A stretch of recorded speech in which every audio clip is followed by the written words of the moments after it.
Olá, sejam bem-vindas e bem-vindos ao Diga Quem Você É. No programa de hoje, nós vamos conhecer um pouco mais da contadora Clair Leitão. Clair, seja bem-vinda ao nosso programa. É um prazer recebê-la. O prazer é todo meu, Dilane. Você não imagina a minha alegria, né? A minha felicidade de poder estar aqui contando um pouco da minha história e poder, talvez, inspirar algumas mulheres, né, que queiram trilhar o caminho que eu segui e se sentir, assim, realizada como eu sou. Que maravilha. Quero começar com uma curiosidade. Você é muito conhecida em toda a Paraíba. É patoense? Sou patoense da Gema. Eu faço questão de dizer que sou patoense e sertaneja da Gema, né? Porque tudo que me lembra o sertão, eu sou fascinada. Então, eu gosto muito de valorizar a terra onde eu nasci. E eu amo essa terra. Mesmo hoje residindo também em outro município, né? Porque eu resido aqui em outro município, mas nunca deixarei minhas raízes. Eu adoro Patos, eu amo. Você é uma mulher conhecida pela garra, pela força. Isso se deu na sua infância e, a propósito, nos conte como foi ela. Eu acredito que sim. Isso vem do berço, né? Vem da... Minha mãe mesmo me falou que eu, bem pequenininha, ela me trouxe para a festa de setembro. Eu bem pequenininha mesmo, acho que eu tinha 1 ano. E ela disse que quando eu cheguei em casa, peguei uma panela e comecei a bater na panela, como se fosse uma zabumba, né? Então, isso eu fui alimentando, né, toda a minha vida, muito sonhadora, muita vontade assim de crescer, de lutar, né? Eu sempre gostei muito de estudar e acredito como muitas mulheres que têm assim histórias de sucesso, de superação, passou por dificuldades, né? E assim não foi diferente comigo. Eu tive uma infância difícil. Sou muito orgulhosa da família de onde eu venho, né? Meus pais, seu Manuel, Dona Marinete, são muito conhecidos aqui, né, na cidade de Patos. E assim, minha mãe sempre me deu uma, vamos dizer assim, uma garra, uma força de dizer que se eu quisesse crescer e vencer na vida, a única fortuna que ela podia me dar era o estudo. E foi assim que eu fui crescendo, né? Estudando em escola pública. Toda a vida estudei em escola pública. Meus cadernos. Eu já contei muito essas histórias por aí, mas como eu estou contando minha história, eu não posso deixar de fora, né? Meus cadernos eram encapados com saco de açúcar, que vendia na Cobal, que era um supermercado subsidiado pelo governo, onde os produtos eram mais baratos, para famílias mais carentes, né? Só que a diferença era que esse saco de açúcar era róseo. Aí tinha um letreiro, eu tirava com álcool, né? As letras, né? E capava meus cadernos. E meus lápis, os acessórios, né, de estudante, era comprado na FENAME também. Porque na época que eu estudei, e que hoje, às vezes, as pessoas reclamam, mas na época que eu estudei, o governo não dava material escolar, não. E nem dava merenda escolar. Eu vim ter merenda escolar já perto de sair do ensino médio, né? Assim, já no finalzinho do ensino fundamental. Mas nas primeiras séries não existia merenda escolar. Não canso, às vezes, que eu me recordo que eu levava de lanche um pão com ovo temperado com tomate, cebola, e ficava cheirando na sala de aula, e a professora dizia, quem tá com esse lanche tão gostoso aí? Então, assim, foi uma infância com dificuldades, né? Mas, assim, eu tenho muita saudade da minha infância, sabe? Porque eu brinquei, eu estudei, eu vivi tudo que tinha que viver na minha infância, né? E tem uma situação assim que eu acho importante falar também, é que meus pais queriam muito que eu só estudasse, mas chegou um tempo na minha vida que não tinha como eu só estudar. Eu tinha que trabalhar, porque eu estava ficando uma mocinha, queria andar mais bem arrumadinha, né? Ter um shampoo, um perfume, que não existia isso, eu lavava meu cabelo com um sabão de coco. E aí eu resolvi querer trabalhar, né? Só que essa minha decisão, ela foi mais forte quando eu cheguei em casa e minha mãe me disse que meu pai tinha vendido a aliança dela para comprar comida. E aí eu disse, eu não posso ficar assim sem trabalhar, eu vou ter que trabalhar de alguma coisa. E pela minha grande felicidade, eu comecei estagiando no escritório de contabilidade. Foi nessa época, a gente poderia dizer, que você se apaixonou pela contabilidade? Foi. Foi porque assim eu me identifiquei bastante com aquele trabalho, né? Assim, eu vi que era dali que eu tinha que pensar no meu futuro. Porque até então, né, na adolescência, a gente ainda fica, né, sem saber que rumo tomar da vida. E eu tive essa sorte, porque hoje eu ainda conheço adolescentes, eu vou dizer assim, já com mais de 20 anos, 25 anos, 30 anos, né, que ainda não sabem o que é que quer. E eu, aos 17 anos, quando eu comecei a estagiar em contabilidade, eu disse, é isso que eu quero. Eu quero investir nessa minha carreira. Aqui em Patos, não tinha o curso de ciências contábeis, tinha apenas o técnico em contabilidade, mas eu queria fazer um curso superior. Então, eu fiz o vestibular para economia, passei, aí me graduei primeiro em economia, isso trabalhando no escritório de contabilidade, né, de um empresário contábil daqui de Patos. Aí só depois que eu terminei a economia que eu fui fazer o técnico em contabilidade. E a graduação de ciências contábeis eu fiz já bem avançada, já na experiência, né, já com escritório próprio. Então, mas nunca deixei de trilhar esse caminho da contabilidade. Clair, essa área profissional, você mesmo coloca que trabalhava a princípio para um homem.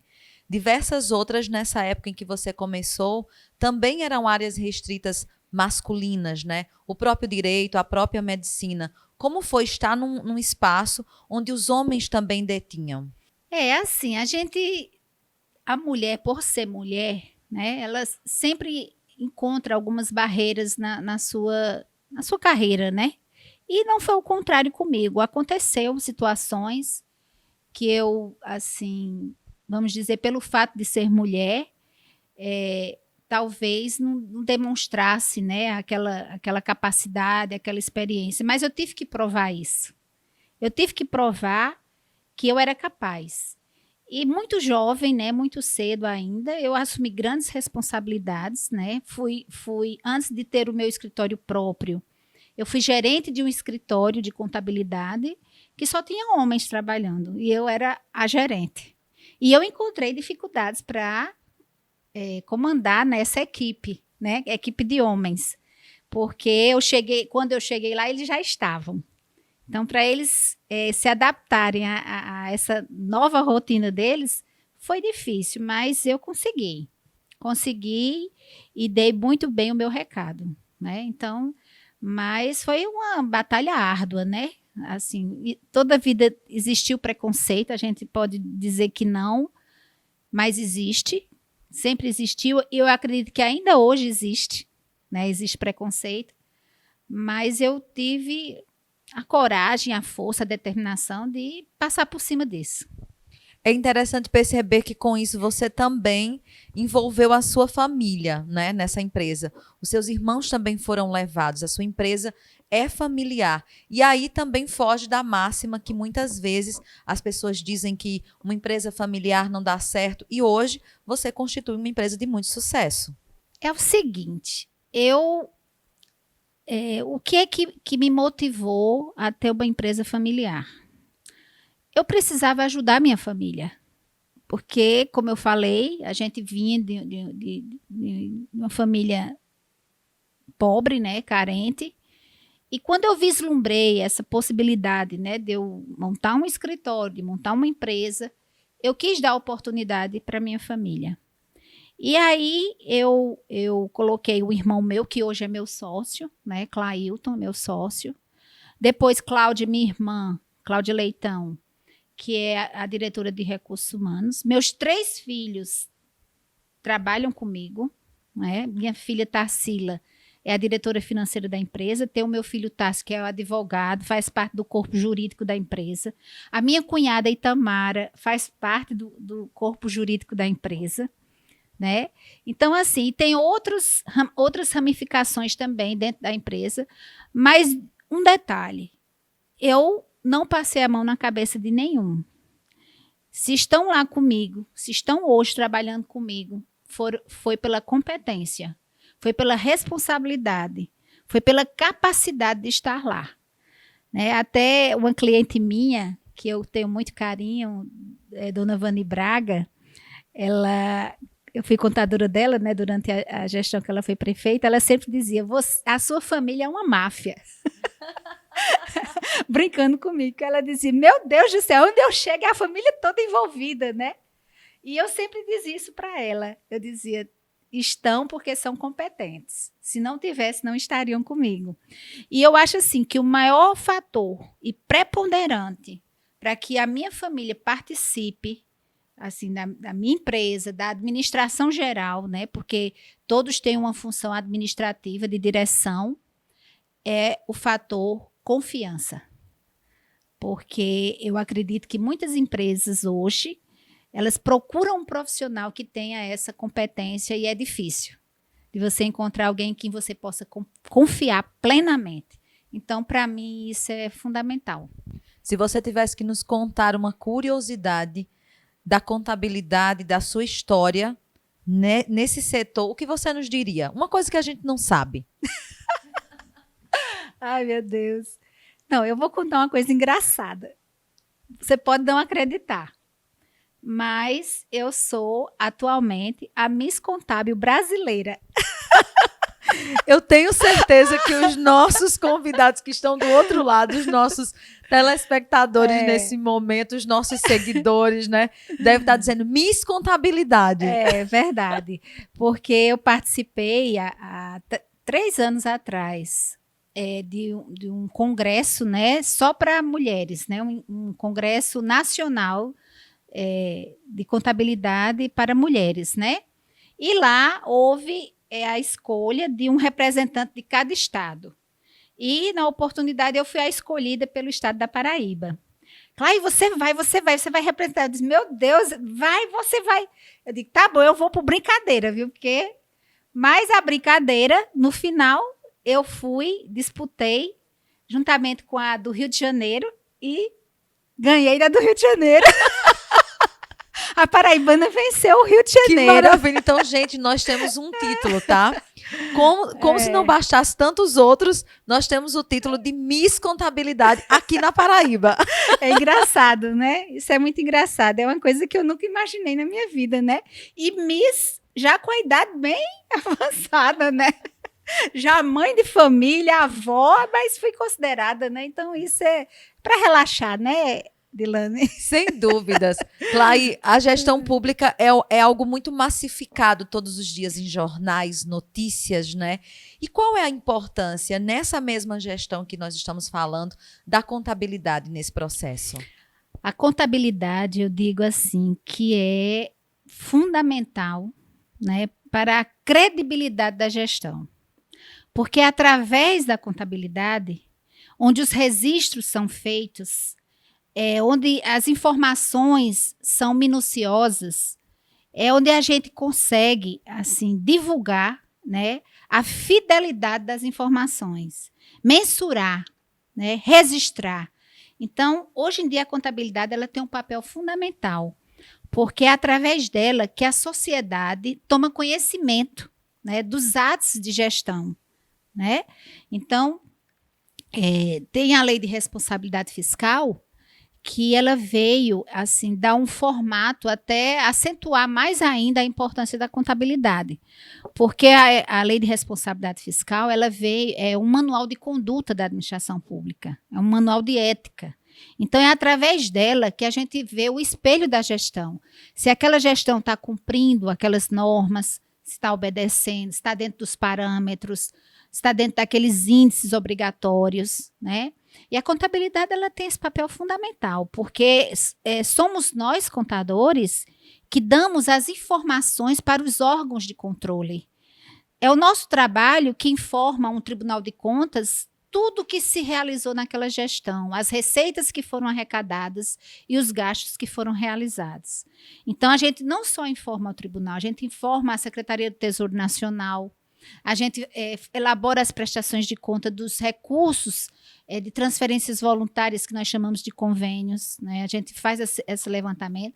E o mais importante disso tudo é que, com a transparência pública, a contabilidade ela tem que ser fundamental, porque é através dela que os dados estão lá, para que a sociedade tome conhecimento. Então, vamos dizer assim, que é a coluna vertebral, né, da gestão pública, porque a gente sempre diz que uma boa gestão sempre tem um bom contador por trás. É interessante perceber que no momento, por exemplo, como esse que nós estamos vivenciando agora, né, a pandemia, a medicina tem se reinventado, falando, por exemplo, da gestão pública, a educação, a segurança, a própria saúde, né, se reinventou. A contabilidade não está fora desses parâmetros, né? De jeito nenhum. Nós estamos vivendo uma nova era, né? Uma era que a gente nunca imaginou que iríamos passar por isso. E eu não me canso de falar que o trabalho do contador triplicou nesse momento que nós estamos passando, né, nessa pandemia. Porque é o seguinte, desde quando começou essa pandemia, a gente vê aí centenas de atos normativos, né? Todo dia uma resolução, todo dia uma nota técnica, todo dia uma medida provisória. Então, assim, a gente precisa ter, vamos dizer assim, aquela atenção especial para poder orientar bem o nosso gestor, para que ele não gaste indevidamente o recurso que ele está recebendo para conter essa pandemia. E é um momento complicado, né? Até porque a sociedade ela cobra muito a prestação de contas disso, né? A gente vê na televisão o cuidado que os órgãos de fiscalização, o Ministério Público, os tribunais de conta, controladorias, a preocupação de verificar se os gastos estão sendo aplicados corretamente, né? Então, é um momento difícil para todo mundo, mas eu lhe digo, o meu escritório não parou um segundo de trabalhar. A gente teve que cumprir as determinações, né, de isolamento. Estamos trabalhando home office, mas a particularidade do home office é que você não tem hora para trabalhar. Não tem hora, porque quando a gente está na empresa, a gente tem a hora de chegar, a hora de descansar, a hora de voltar. E quando você chega em casa, você está... Bom, então cheguei em casa, pronto. Mas no home office é diferente. As pessoas acham que você está disponível a qualquer momento para atender, né? E aí eu sinto, assim, eu estou avaliando tudo isso, que é uma coisa boa, porque de alguma forma você tem mais liberdade de estar em casa, no aconchego do lar, mas em compensação você trabalha muito mais, né? Então, assim, a gente está avaliando tudo, às vezes já estão liberando, né, para funcionar algumas atividades, mas eu ainda estou analisando, né, essa possibilidade. Mas eu só digo uma coisa, que não afetou a produtividade do escritório, em nada. Mesmo tendo aumentado, vamos dizer assim, a demanda de serviços, essa grande responsabilidade da gente ter que estar estudando, de estar atento, né? A gente tem que estar assistindo lives, tem que estar lendo, tem que estar acompanhando dia a dia as mudanças, mas a gente tem conseguido, né, atender e cumprir os prazos, porque contador, né, tem que cumprir os prazos. Claro, e uma das coisas que me chama muito a atenção no seu escritório é a aparência dele, né? É um espaço que não está lotado, pipado de papéis, de estantes. É um lugar bonito e algo que também me chama ainda mais a atenção é a questão da sustentabilidade que é trabalhada nesse processo. Justamente. Eu sempre dizia para mim, assim, no meu coração, que quando eu montasse um escritório, eu não queria ter aquele escritório que era aquele monte de papéis empilhados, aquelas estantes de aço repletas de classificadores e uma cara enjoada atrás do birô. Então, assim, eu sempre imaginei meu escritório como um lugar agradável, um ambiente agradável, que desse prazer aos colaboradores de trabalhar, né? Com todo climatizado, porque as experiências que eu vivi no início da minha carreira, quantas vezes trabalhando e o suor pingando em cima do birô, né? Sentado numa cadeira de madeira, desconfortável. E eu não queria isso para os meus colaboradores, né? Eu faço questão que eles trabalhem bem acomodados, né? Que tenham prazer no que eles estão fazendo, né? Então, assim, eu sempre tive essa visão. Inclusive, a nossa empresa, ela participou do prêmio de pequenas e médias empresas do Sebrae, e de 1.072 empresas, nós ficamos em 11º lugar. Então, aí, o que levou a gente conquistar esse espaço, né? Foi justamente isso, a forma como a gente tratava os colaboradores, a forma da visão da empresa na questão da sustentabilidade, né? Da preocupação social, né? Então, assim, a nossa empresa já participou de várias campanhas. A gente já distribuiu os equipamentos eletrônicos inservíveis para a gente, mas que, por exemplo, numa visão de um catador de lixo, tinha um valor. Então, a gente já distribuiu esses equipamentos inservíveis, né? Equipamentos eletrônicos. Nós já fizemos campanha de cestas básicas, né? Com os fornecedores da nossa empresa, com os colaboradores, amigos e família, para a Fazenda da Esperança. Já fizemos campanha também de Natal, né? De adotar uma cartinha, né? De uma criança. E ali a gente pedia a um amigo, pedia a um empresário, a um fornecedor da empresa, um cliente da empresa, para adotar uma cartinha daquela. E no final a gente juntar tudo isso e eu me vestir de Mamãe Noel e entregar esses presentes. É uma satisfação imensa, né? De fazer um trabalho desse. Tem a questão ambiental também, a gente sempre teve esse cuidado. Hoje em dia, a gente evita ao máximo utilizar o papel, né? E quando se utiliza o papel, a gente tenta reciclar. Eu já fiz assim brindes para os clientes de papel reciclado. Eu fazia cadernetinhas, distribuía para os clientes. E aí isso é uma visão que chama a atenção, né, no mundo corporativo que nós vivemos hoje. Então, para mim foi assim, a minha empresa, a nossa empresa, vou dizer nossa porque são muitas pessoas envolvidas e eu acho que cada um tem um pedacinho dentro da empresa. A gente tem essa preocupação, né, de valorizar o funcionário.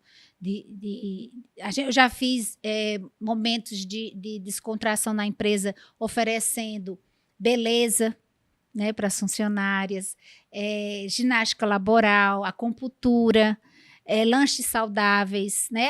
Pronto, foi esse ano não, porque já foi na pandemia. Foi esse ano, eu não me recordo se foi esse ano ou ano passado, que na comemoração da mulher, tudo foi natural, certo? Tudo foi saudável, né? Para poder, assim, valorizar cada dia o funcionário.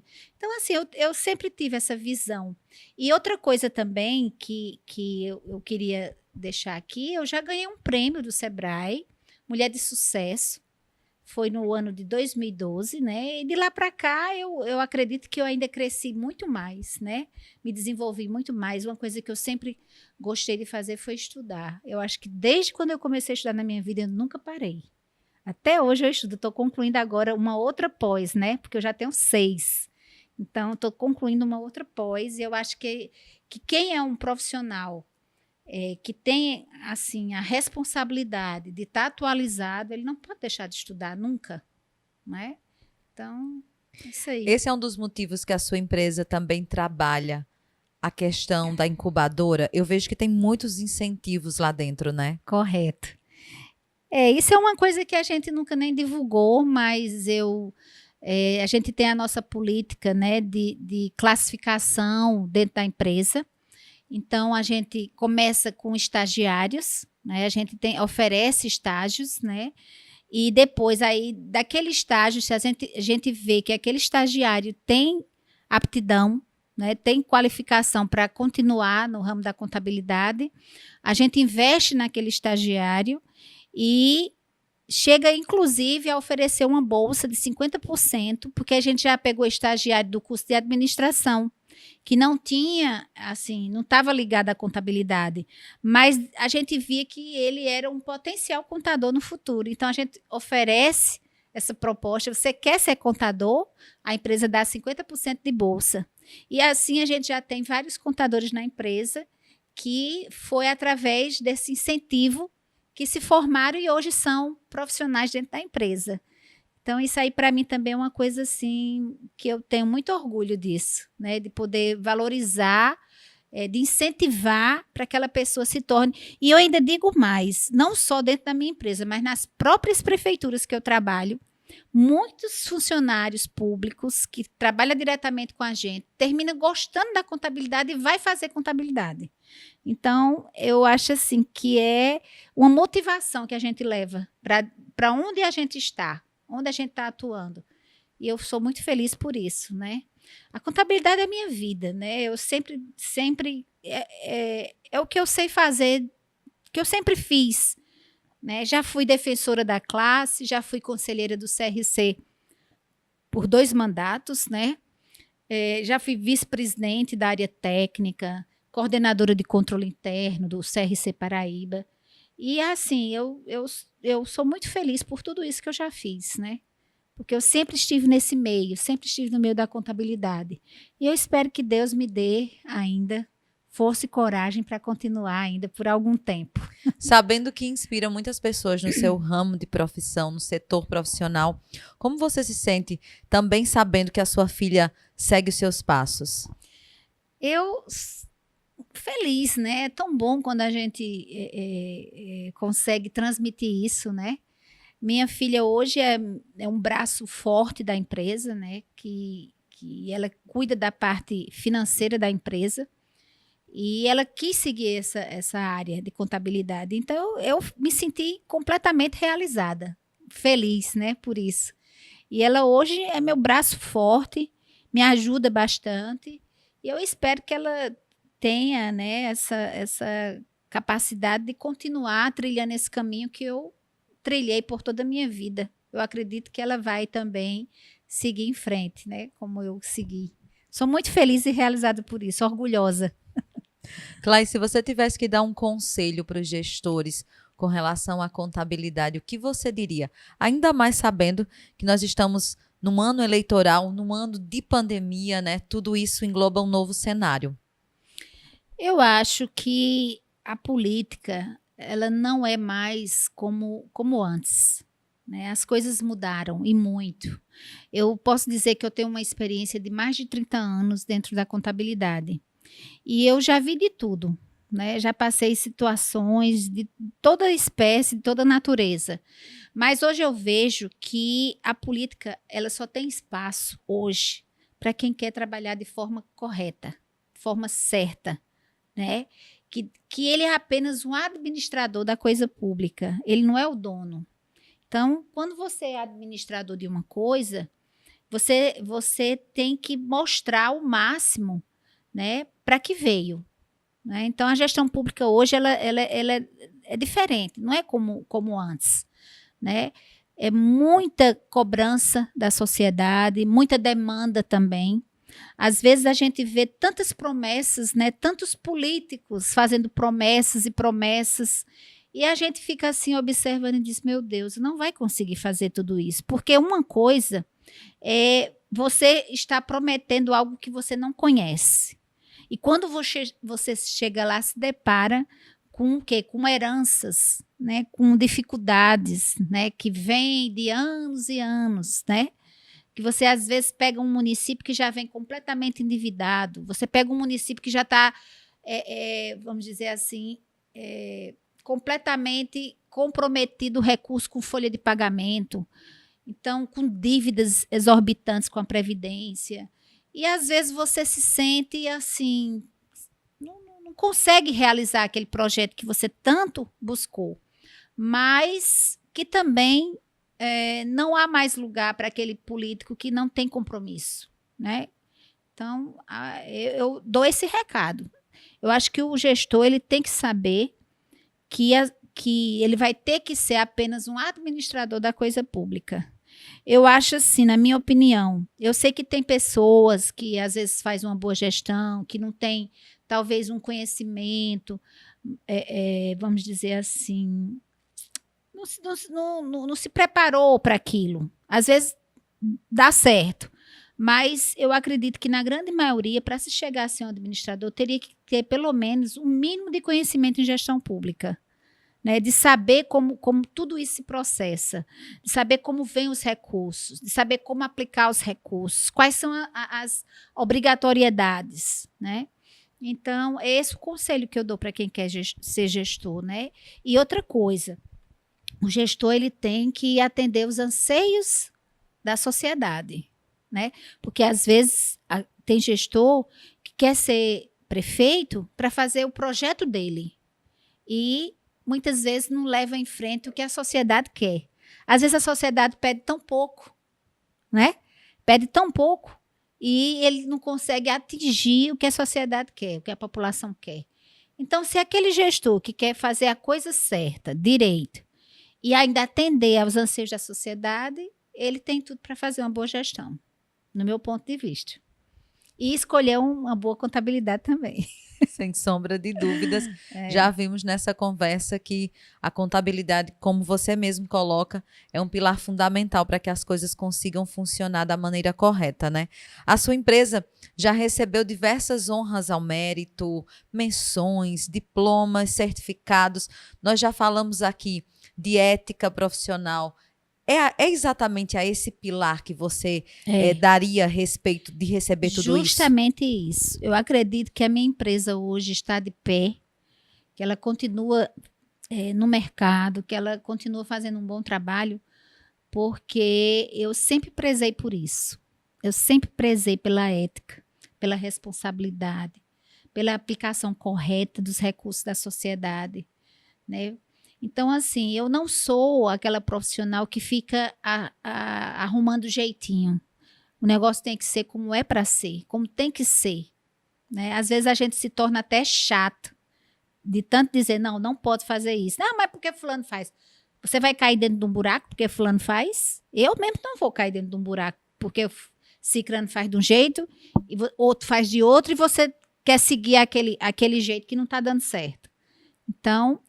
Mas eu sempre prezei por isso, né? Então, eu acho que isso aí é onde eu me orgulho bastante. Graças a Deus, numa trajetória longa como a minha, né? Mais de 30 anos, eu sempre prezei por isso. Pela ética, pelo compromisso, pela responsabilidade, pelo comprometimento. Porque o comprometimento é você se doar. É você se envolver. É você fazer o que você pode fazer para que aquele gestor tenha as contas dele aprovadas corretamente, com a escrituração certa, né? E a gente está sempre procurando atualização para poder orientar de forma correta também. É isso que eu prezo, muito. Vendo a contabilidade por esse ângulo que nós estamos conhecendo agora, né? No Diga Quem Você o que é que te inspira a não desistir nesse processo todo que a gente já percebeu que não é fácil? Não é fácil. Mas eu posso dizer a você que tudo que eu construí na minha vida, a minha família, os amigos, pessoas assim que passaram pela minha vida, foi através da contabilidade. Né? Eu sempre digo, eu vivi e respiro contabilidade. Então, ela me ensinou muito a trilhar esse caminho. Não é porque seja uma ciência, porque a contabilidade é uma ciência social, né? Porque ela estuda as variações do patrimônio das entidades, né? Às vezes as pessoas confundem, acham que contabilidade é uma ciência exata, mas não é. Porque o sentido da contabilidade, o objeto da contabilidade é você estudar o patrimônio das entidades, os reflexos desse patrimônio, se é um patrimônio superavitário ou deficitário, né? Então, é uma ciência social. Então, a gente vê que a gente pode contribuir com a sociedade. Né? A gente pode espelhar que uma contabilidade, ela ela é histórica, né? Ela traz as histórias das empresas, das entidades, né? Então, eu acho que não teria outro curso que eu pudesse, assim, me envolver mais do que a contabilidade. Para mim, foi o que eu vivi durante todo esse tempo. E o que me inspira ainda é justamente isso, é saber que assim como eu trabalho com essa vontade de fazer a coisa certa, ainda tem clientes que me procuram por causa disso, porque querem fazer a coisa certa, né? Querem ter bons resultados, não só através da aprovação das contas, mas do resultado, né? O resultado foi favorável no final, porque uma contabilidade desorganizada, até o resultado da gestão não é boa, né? O resultado não é bom, quer dizer. Vamos falar de curiosidade. Eu descobri que você gosta de antiguidades. De onde vem isso? Ai, meu Deus. Realmente. Eu, assim, aprecio muito artes. Gosto demais. E uma das coisas que, assim, me fascina são coisas antigas. Adoro. E eu procuro, assim, nos meus momentos de lazer, né, nos meus momentos de folga, me dedicar à restauração de coisas antigas, né, de uma decoração da minha casa ser um móvel antigo. Eu gosto de filmes antigos, músicas, é impressionante. Eu não sei por que eu sou assim. Eu gosto demais. Gosto de estar com pessoas maduras, de conversar com pessoas mais assim idosas, porque eu gosto de escutar as experiências dessas pessoas. Sabe? Eu tenho muita paciência de conversar com uma pessoa bem mais velha do que eu e ficar lá escutando as conversas, as histórias. Que tem gente que não tem paciência, né? Às vezes a gente conhece um idoso que conta para você 10 vezes a mesma história. E aí eu gosto de ouvir as 10 vezes. Eu tenho esse dom, sabe? Gosto demais. E gosto de artes, né? Sempre gostei de me envolver. Já quando eu era adolescente, eu fiz parte de um grupo teatral daqui de Patos, que era a Grutepa, e a gente desenvolvia esse trabalho, né, de teatro. Depois me envolvi de fazer poemas também, né? Até ultimamente eu saí no livro de antologia dos poetas, né, patoenses do sertão. Agora vou sair também como uma crônica no livro de crônicas. Não me dedico mais pela falta de tempo. Queria poder ter tempo de me dedicar mais a isso, né? Mas eu aprecio demais. O que for arte, eu aprecio. Adoro. Falando de contribuição, você também já deu uma contribuição no Instituto Histórico Patoense. Acredita que na condição de profissional, de uma pessoa que ascendeu na sua carreira, é importante essa contribuição, não só para a história, mas para a manutenção dela? Com certeza, com certeza. Seria talvez um outro curso que eu ia querer fazer na minha vida. História. Eu adoro história. Quando eu faço uma viagem, eu procuro conhecer os museus, as histórias daquele ambiente, da cidade. Então, assim, eu tinha muita vontade de fazer parte de um grupo, né, que valorizasse, que tivesse esse mesmo sentimento que eu tenho. E tive a oportunidade, né, de ser presidente do Instituto Histórico de Patos por dois mandatos. E assim, com muita dificuldade, porque a cultura, assim, não existe aquela legislação obrigatória para se gastar com cultura, né? E a gente depende de quê? Da sensibilidade, né, do gestor em querer investir naquilo. Mas, assim, o que a gente pôde fazer, a gente fez. O Instituto Histórico de Patos está de pé, continua de pé. Não sou mais a presidente, mas ainda fico na área financeira, né, administrando a parte financeira. E, assim, a gente está um pouco paralisado por conta dessa pandemia, mas recentemente vamos fazer a revista do Instituto Histórico. A gente faz passeios, né, conhecer cidades. O ano passado nós fizemos um passeio maravilhoso à Areia, né, que é uma cidade histórica.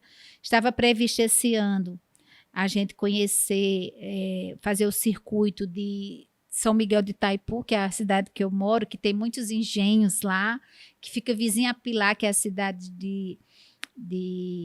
agora eu esqueci o nome dele, mas é bem um escritor famoso paraibano, né? e tem Augusto dos Anjos em Sapé. Então, assim, a gente sempre tem esses projetos, né, de tentar manter a história da nossa cidade. E foi através do Instituto que eu também conheci grandes amigos, né, assim, que gostam disso. É bom a gente estar no meio das pessoas que gostam da mesma coisa que a gente gosta. Às vezes eu até me angustio porque eu não posso mais viver tanto e nem contribuir mais devido à minha profissão. Mas eu creio que no futuro, talvez, quando eu me aposentar, alguma coisa assim, eu vá me dedicar mais a esse tipo de trabalho que eu acho fantástico. Sendo mulher, sabendo que você conseguiu chegar onde chegou, acredita que a sua história, já falou disso aqui, inspira outras mulheres, e a intenção é exatamente essa, falar um pouco muitas vezes do que você já sofreu, do que sofre, do que passou, mas o resultado disso enquanto profissional, para que outras mulheres entendam que elas também podem chegar lá? Com certeza. Eu mesma, assim, tive algumas inspirações na minha vida, né? E creio que da mesma forma eu posso inspirar outras mulheres, né? De saber que eu construí minha família com o esforço do meu trabalho, né? Construí a minha empresa também com o esforço do meu trabalho. Ajudei a minha família. Então, eu acredito que eu possa ser, sim, fonte de inspiração, porque tanto no lado profissional como no lado feminino, né, da garra, da disposição, da coragem, da motivação, eu acredito que eu tenho esses atributos, porque eu não sou fácil de desistir. Às vezes eu acho que eu sou até muito insistente, até demais. Mas quando eu quero uma coisa, eu vou até o fim, até conseguir o que eu quero. Clair Leitão, diga quem você é. Olha, a gente falar sobre nós é fácil, né? Eu posso dizer que sou uma mulher realizada, realizada em todos os sentidos.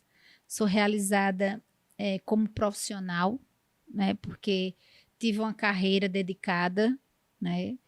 E sou realizada como mãe. Eu tenho muito orgulho dos filhos que eu tenho, né? Graças a Deus. Sou realizada como esposa, né? Porque Deus me proporcionou um marido maravilhoso, né? E eu consigo viver isso em família, é algo assim excepcional. Nasci em uma família espetacular, porque nós somos aquela família que não precisa um irmão chegar para o outro e dizer: eu estou precisando de você. A gente chega junto, sempre. É um por todos, todos por um. Essa é a minha família. Sou realizada porque tenho amigos. Tenho muitos amigos, né? Amigos fiéis, amigos assim fabulosos, né? Amigas também, amigas da adolescência ainda, né? Então, sou realizada porque eu tenho uma família dentro da minha empresa, não a minha família de sangue, mas os meus colaboradores eu sinto como minha família, que a gente sempre diz, a família Clair Leitão, né? Então, assim, eu sou completamente realizada. Sou determinada, né? Sou sonhadora. Eu acredito que no dia que você deixar de sonhar, você pode morrer. Não tem mais sentido viver. Você tem que sonhar sempre. Você sonhou com um projeto, realizou, faça outro projeto. Eu sou assim. E acreditar. Acreditar nos sonhos, acreditar com... Assim, eu sempre tenho muito esse lema na minha vida. Os pés no chão e cabeça nas estrelas, né? É claro que eu não vou ser uma sonhadora, assim, que não está sem planejar, sem ter os riscos calculados, mas todo mundo tem que sonhar. Se você quer fazer uma coisa, tente, né? Não deu certo a primeira vez, tente novamente, né? Vá em frente e você chega lá. Eu acredito demais, acredito muito na força do pensamento, acredito, porque eu sou a experiência viva disso. Todo pensamento que eu coloquei, sentimento nele, se realizou na minha vida. Então, assim, eu sou muito feliz, graças a Deus. Muito feliz, muito realizada. E só tenho a agradecer a Deus e todas as pessoas que passaram na minha vida, no meu caminho. Posso dizer que eu sou muito feliz e realizada. Que bom, eu estou muito feliz de ter trago você aqui, recebido você no nosso Diga Quem Você É. Acredito que tantas outras pessoas também têm essa experiência de conhecer um pouco mais de quem está por trás da Clair Leitão Contabilidade, né? Eu acho que isso é muito importante. As grandes empresas, elas são construídas de pessoas e é exatamente dessas pessoas que a gente tem que falar. Muito obrigada por ter vindo hoje aqui. Eu que agradeço. Adorei conversar com você. Você deixa a gente bem à vontade, né? Então, assim, foi muito bom poder contar um pouquinho da minha história. E, assim, eu só tenho primeiramente a agradecer a Deus, que eu acho que nós devemos ser gratos a Deus, ao universo, todo instante, toda hora, né? Porque a gratidão é a força que faz com que você permaneça de pé, que continue em frente, né? Agradeço a minha família, agradeço especialmente ao meu marido, Clodoaldo, que é uma pessoa assim que me ajuda bastante, me dá força, coragem, nunca atrapalhou meus projetos, sempre me fortaleceu. Eu sinto que sou uma mulher amada. Agradeço aos meus filhos também, tenho muito orgulho deles e eu tenho certeza que eles são muito orgulhosos de mim. Adoro meus netos, né? Eu acho que eu até não falei um pouquinho dos meus netos, mas para mim, quando eu tô com eles, eu tô no céu com meus netos, né? Sou apaixonada. É João, Lucas, Alice e Paulo, né? E agradeço muito aos meus pais, porque tudo que sou hoje, né? Tudo que eu construí, tudo que eu vivi, meus pais foram fundamentais para esse crescimento. A minha família, meus irmãos, nós vivemos muito, a gente valoriza muito o momento em família. E eu acredito que isso é importante. É a pedra fundamental. É você ter uma estrutura familiar. Porque quem não tem uma estrutura familiar não consegue administrar a sua vida e muito menos o seu empreendimento. Então, eu sou muito grata por tudo isso. Muito obrigada por essa oportunidade. Pois é, o Diga de hoje está acabando. No próximo, um novo perfil estará por aqui. Quem sabe, pode ser até o seu. Até o nosso próximo encontro. Tchau.